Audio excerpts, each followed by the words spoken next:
All right, ladies and gentlemen, so this is a video long due, I think, because I think it's a little crazy that I've never reviewed the Makarov line of pistols.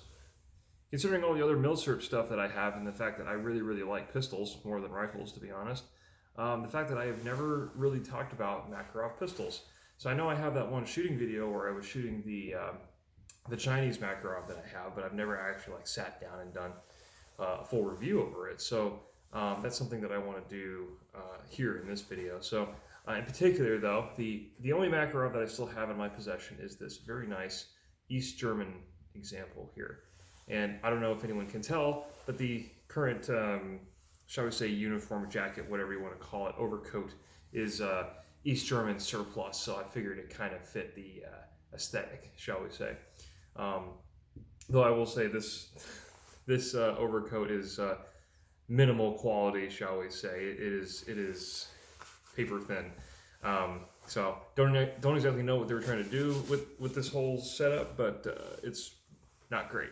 But anyway, we're here to talk about Makarov pistols and not necessarily so much the East German uniforms at the time. So, but before I start all of that, there are two books I want to mention that I did buy concerning the Makarov pistols that I think everybody should have if you're as interested in Makarov pistols as much as I am. And so the first one is here, literally is just called the Makarov pistol. You can see it right there. This is the part one, I guess, that covers these exact models here, the Chinese, Bulgarian, and Khyber Pass copies. And then, of course, the second part, the other book, covers the Soviet Union and East German examples. So these are absolutely fantastic books. Didn't cost a whole lot. I think they were maybe like $20 each or something like that. I think I got them on Amazon of all places, but these are absolutely just fantastic references, good material, good pictures, good information to read about Makarov pistols. And it certainly helped me in my identification of all the different Makarov pistols that I've had over the years. So I've had four, two Bulgarians, a Chinese, and then finally this East German one. So I've only kept the East German one though, because as we'll get into for various reasons here, there's a certain tier list when it comes to quality for Makarov pistols, at least the milsurp ones anyways, or milsurp / commercial. I mean, there's a lot of different variants of Makarovs out there, but we'll be talking about Makarovs in general and kind of the attributes that make them such great pistols and why they were in service for as long as they were. So I have a original holster here for the Makarov. I'm not sure if this one was East German or not, but I know it's an original, so pretty good condition for one as old as it is. So it certainly fits the bill and keeps this pistol nice and snug and secure. And does have provisions for carrying it on a belt. It's got the little loop right there in the back. Although some of the older images I've seen was like a kind of a crossbody kind of I wouldn't say lanyard, but like a strap that could, like a bandolier strap that went across the body, and they kept it like on their side here. And you can see tons of old graphics and pictures of them carrying it like that. So I've never carried it like that because I think it's a little much, and I don't really have a practical reason to carry one of these, to be honest. Not in today's market, shall we say. But still, the option is there for those who would like to go a little extra, like wearing a nice jacket or something, right? So like I said, I've had 4 examples. My first one was a Bulgarian one that was the Arsenal refinish, so it had the really ugly kind of Parkerization, kind of flat, very rough refinishing, and had a huge like import mark billboard right here by Century and everything. It looked terrible. I got it from Sweaty Ben's years and years ago. I paid the $20 Sweaty Ben tax as well because I didn't know any better back then, but I did, and that was my first Makarov, and I was very happy with it. I was surprised at just how ergonomic it felt, even though as small a pistol as it is, it still fit my big hands pretty well. My long fingers it fits good.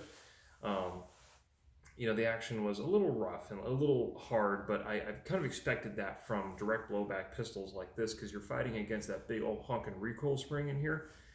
There's a lot of power behind that spring, but it needs to be that way for the gun to work correctly. So not at all an easy or smooth gun to rack the action to by any means.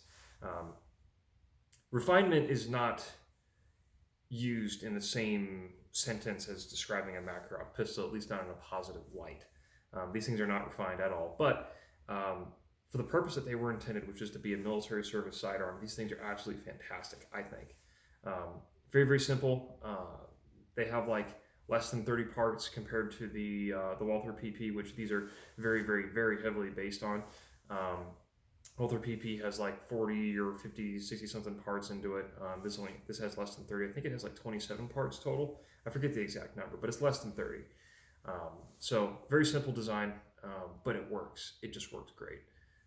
Every single Makarov pistol I've ever worked with, regardless of magazine or ammunition, has been 100% reliable, never had a jam, never had a failure to feed, never had any kind of stoppages at all whatsoever. So that's pretty impressive considering, like I said, the widespread of Makarovs that I've used, 2 Bulgarians, Chinese, and this East German. So all of them operate 100%. Awesome, cool. So reliability is pretty fantastic. And I think those who watch Military Arms channel will show you the same thing. His Makarov just doesn't jam. So that's pretty awesome. You know, they figured that stuff out, you know, way back when these pistols were designed. I think in like the 50s or maybe 60s. I don't remember. Yeah, but they figured it out a long time ago, right? So despite it being an unrefined design, it just works. Like most Russian things, I think. So reliability, 100% awesome. Accuracy, though. Accuracy is another thing that really surprised me with these guns, because you look at this and you think, man, this is super basic. It's a military service sidearm. There can't be anything too great or exotic about it. It just kind of is, right? But the accuracy is actually really inherent to these designs because these are fixed barreled designs, which means there's no like tilting barrel action. The barrel's not moving or anything. It's just stuck to the frame, which does aid in accuracy. It absolutely does. And I used to think this was maybe more of a technical speak talking point, because all the channels talk about, oh, it's got a fixed barrel, it's super accurate, right? But how much is it actually accurate, right? Because those guys don't go on paper and say, okay, well, I made this group at this distance with this pistol. This is how much more accurate it can be versus a traditional Browning action, right? So, having said all that, the accuracy for me for all of these pistols that I've shot has been phenomenal. Like, it's very easy for me, at least when I was in practice, it was very easy for me to get 2.5 inch to 2 inch groups with these guns using all ranges of ammunition. Now, obviously, the groups are a little bit better if I used modern production, high quality stuff like the Gecko ammunition or Fiocchi, like classic line, like the real kind of better stuff. Not your Milsurp ammo, not your like Wolf or Tula steel case stuff. I mean like the nicer brass cased stuff. And believe it or not, they actually still make some pretty high quality ammunition for this stuff. Even Buffalo Bore makes a load for this 9mm Makarov, so that's pretty cool. Yeah, accuracy of these things is actually pretty darn good, which is surprising because the triggers on these are actually not all that, like, there's nothing to write home about. I'm not going to say they're terrible because they're not, but there's certainly no like match grade 1911 trigger. But I still find I'm able to shoot these things very, very well, even with the diminutive sights on here. It's just a real basic, as you can see right there, basic rear notch with a tiny little notch in the front, which is not adjustable hardly like at all, So despite that, these still shoot very, very well for me. And it's a big reason why I have such an appeal for these guns, is because they shoot so dang well. Despite being like an itty bitty tiny little pistol that, it just, the performance does not match how it looks, basically, or how it handles. So very, very impressed with every Makarov design that I've seen with its accuracy. Ergonomics. So ergonomics, I would say these ergonomics on these are actually better, I think, than the Walther PP, which they were designed on. And the reason why I say that mostly is because of the slide lock release lever, as you can see right there. It actually has one. Wowee, look at that. The Walther PPs do not. There's no external controls on there that you can lock the slide yourself or send it home yourself. You simply have to rack the slide with the magazine in, so on and so forth. People who have operated Walther PP, PPKs know what I'm talking about. So the fact that this has external controls like that, fantastic, awesome. And as I've mentioned in previous videos, a heel release magazine like this, it does not have a push button like the Walthers do. Okay, so that's fair. But the heel release for these does not bother me at all. To me, that's very natural to take the magazine out, put a new one in, and not even think about it. It's completely normal to me. So that heel release style does not bother me. It might bother other people who have less practice with that sort of thing. I get it. Yeah, that's a valid complaint, sure. But for me, it doesn't matter. What else? Oh yeah, slide down to safety, of course. Just like the Walther PPs. It is reversed, I think, from what people are used to. So at least with like my other video I was making with the M9, how if you press down, it decocks it and puts it in safe. This is the complete opposite. So if you're used to those manual of arms, you kind of have to remember that pressing down is fire and pressing up is safe. But this is, of course, a administrative action and not something that you do in the heat of combat, I don't think, because these are DASA pistols with a decocker. So I have it cocked here, push it up, and it decocks it and also puts it on safe. So if you are carrying this, I think, in the condition that you should have a round in the chamber. So you rack it, okay, put your mag in, send it forward. Now it's on single action, cocked. You go ahead and decock it. Now it goes double action, put on safe. And then you put it on fire, and then you put it in your holster, and you're good to go. That's how I think people should be carrying these things, at least with pretty much every DASA gun. You should be carrying with one in the chamber on double action mode. Just me. So ergonomics are definitely a step up. They're modernized from the Walther PPs, I think, for sure. I have no issues with them at all whatsoever. These guns they just work for me. They're just really, really good. They figured it out back then. What can I say? So yeah, overall. So you have, for Makarovs, you have the reliability is great, the accuracy is great, the shootability is actually pretty darn good. Even though the triggers are nothing to write home about, you can still be very, very accurate with them if you do your part. So the inherent mechanical accuracy of these firearms is absolutely there, which you wouldn't expect from something like this, service grade firearm, right? The general issue stuff. It's just a pistol, who cares? But they actually put some care and effort into making these things, and they shoot very well. So, but on the terms of shootability, though, the recoil is different, shall I say, because it is a direct blowback. So it's going to be a little bit more snappy. You're going to feel it a little bit more than a traditional Browning action. But not all 9mm Makarov ammo is made the same. Absolutely not.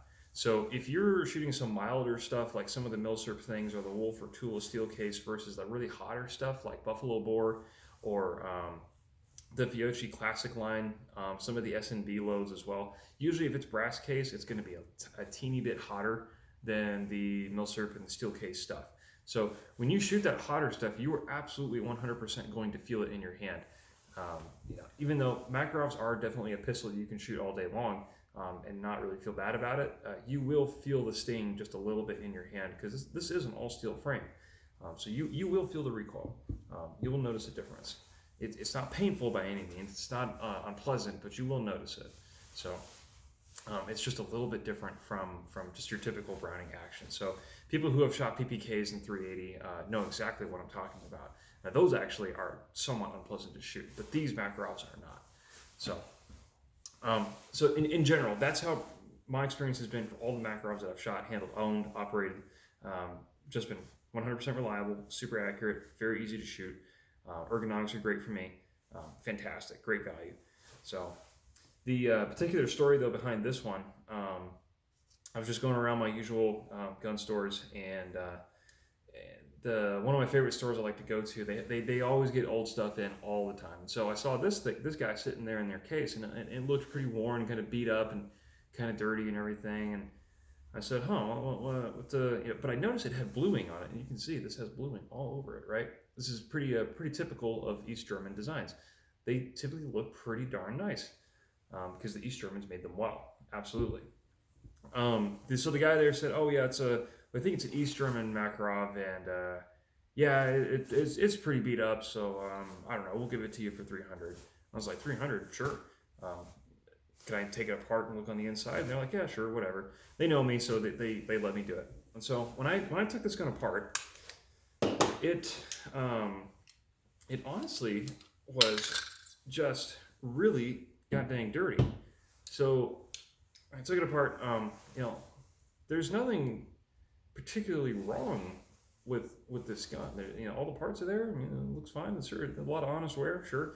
But I mean, this gun is pretty old, and it's an East German, so who knows what kind of stuff it's been through.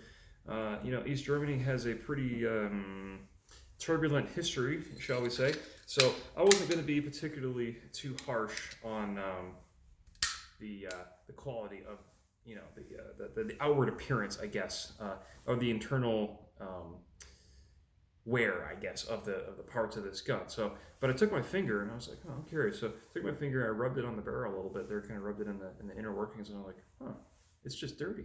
But I didn't say anything. I was just thinking in my head. So it's $300. Yeah, absolutely sure. Take it. So I bought it, brought it back home, and I cleaned it up, gave it some TLC, and it looked like this gun had not been cleaned since the day it was made. It was disgusting on the inside, absolutely filthy. There was carbon all over the place. There was lint.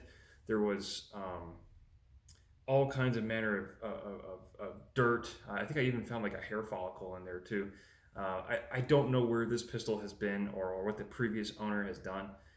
Maybe somebody carried it for a while, but it was absolutely filthy. Cleaned it up, gave it some nice TLC, polished it up real nice, and as you can see, it looks pretty good. I'm not going to say it's 100% or anything, but it's got a lot of honest wear, especially there on the muzzle end. You can see right there. It's been in and out of a holster a few times. It's to be expected with these kinds of guns, right? It's really unusual to find a super duper mint East German example, because a lot of these have been through a lot of history, which is to be expected. So I feel like I made off like a devil with this thing for only paying $300, because this thing has worked absolutely flawlessly for me. I've had to replace no parts. The rifling is nice and crisp. There's no corrosion. There's no rust anywhere in this gun. It's just had a lot of honest use, honest wear. Been through a few things maybe, but I can't complain. The other examples I had, the two Bulgarians. One Bulgarian was, like I said, the first one I got was the real kind of rough Parkerization. Honestly, I didn't like it a whole much, especially after I got this East German one. I was like, dang, this East German is a huge step up from the Bulgarian. So I moved that Bulgarian off to someone else. The next Bulgarian I saw was a blued one, and it did also have the big Century Arms billboard on the side, which, but it shot pretty much exactly the same as the first Bulgarian, so I was like, I don't really want to keep this one either, so I moved that one as well. The Chinese one, though, is also from the same store that I bought this one at just a few years later. They had a real nice Chinese example in there, and I might have some photos I might link in the description. I don't have the actual pistol with me anymore, but absolutely gorgeous example. And it was a commercial model made in like the early 90s, back when we were still importing stuff from China. So they made it one of their state arsenals there for commercial export. The bluing on it was absolutely fantastic, beautiful gun, and it came with not the original box, unfortunately, but the little plastic bag that had the original manual, a little itty bitty screwdriver, and the adjustable sights that you could replace actually on the back here if you wanted to. Maybe that was part of the import restrictions at the time, import laws. You had to have like adjustable target sights or something like that to import the gun, right? Cool, whatever. But the fact that it had those parts in there was pretty cool in the original manual and everything. It's written in very poor English too, so I thought that was pretty funny. But a nice little piece of history, from the early 90s. Absolutely fantastic gun. Love that thing. Very, very, very nice piece. And I think I have a video on me shooting it as well in the desert, and you can see the accuracy for yourself, hitting a little steel plate there at 50 yards offhand. So definitely a capable piece. I ended up selling that to a friend of mine, and I gave him the best friend rate, which is trademarked, of course, invented by me. So I gave him the best friend rate, and because I knew he'd appreciate a really, really fine Makarov like that. I didn't really feel like I needed to keep as many Makarovs as I had at the time, and although that one was my nicest one, I just had a different kind of connection to the East German one. This one just had so much more history attached to it, and it's been through so much more than just a commercial gun that was made in some Chinese factory somewhere, then shipped to the States, and ultimately forgotten about until I bought it later, right? This thing has been through God knows what. It's got a lot of honest wear. It still does have a Century Arms import mark, so it spent quite a fair bit of time, I would say, over in Germany before the unification and everything. So this thing has seen some stuff. So that's really what enamored me more to the East German one, because not only is it extremely high quality and very well made and quite a pretty gun, it's also been through a lot of history. So that's why I wanted this one over the Chinese. So sold the Chinese to a friend of mine, and he loves that thing to this day. So I'm really glad he's enjoying it, and someone can appreciate something like that. So overall, yeah, I'm really enamored with the Makarov pistols. I don't really have too much into like the Russian like IJ70s, those commercial ones that have the big freaking cutout here for the adjustable target sight that they have to put on them. I don't really like those so much. I'm sure they're fantastic guns. I'm sure they work great, just like every other Makarov. I'm sure they're very accurate, fun to shoot. But for me, it's the same thing like with the Chinese commercial model. I just didn't really have that much of a connection with it. Their great guns are fantastic, I'm sure. But for me, I kind of like the little bit more of the character, the historical aspect to it. So that's really why I love this East German so much.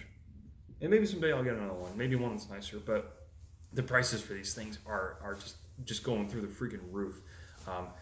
Since I bought this pistol, I have not seen an East German Makarov on Gunbroker for less than like $500-600, and I'm sure they're getting even more higher than that now. So the fact that I bought this thing for $300, oh man, fantastic. So yeah, so Makarovs are awesome. I love to shoot them, even though it is in a weird funky caliber that only this gun shoots. And it may look a little old and outdated, and it's big heavy steel frame, and it's only got 8 rounds with a heel magazine release. That doesn't matter to me.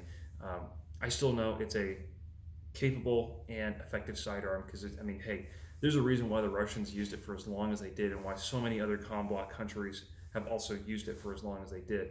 And it's not because it was a bad pistol because they were forced to, it's because it worked. Okay, so just because we live in an age where there's a SIG P365 or little ultra micro compacts that have like an ungodly amount of 9mm ammunition in them, and they're itty bitty teeny tiny, does not mean that people, human beings, have suddenly grown more bullet resistant to even the small 9mm Makarov. Okay, so I'm not saying this is the ideal defensive piece, because absolutely it is not, but in a pinch, if you needed to, this thing puts holes in people just as well as it did way back when. So yeah, that's all I gotta say about Makarov pistols. They are fantastic. They're awesome. I think they were high value sidearms at the time. I'm not sure really what the prices are now. If you really want to pay that much for one, it's really turned into more of a collector's market, not so much of an enthusiast market, shall we say. But I guarantee you, if you do drop the money on one of these things, you will not be disappointed in its performance. I absolutely love these things. They are fantastic. So I'm amazed it took me this long even to make a video about these things, but I guess it's because I just have in the back of my mind, I'm just like, oh man, these are great. These are great pistols, and everybody knows it already. Like, you don't need me to tell you that. But yeah, I just figured I'd share my experiences with Makarov pistols, and then maybe someday I'll get my hands on a real Russian one of these days, just to kind of round out the whole picture of my experience. But until that day comes, until I feel like spending that kind of cash, like, oof, boy, I've got a million other things on my list I want to buy before I get a Russian Makarov. So, but yeah, if you find a good deal for one, absolutely pick it up. Absolutely, I think you'll really enjoy it, provided you can find ammo for it in these trying times. So I'm glad I have a stash, but not everybody has one. So anyway, that's all I gotta say about Makarov pistols. They're great, fantastic. Definitely pick one up, and I really enjoy them, and you will too. So all I gotta say about that, and we'll see you next time.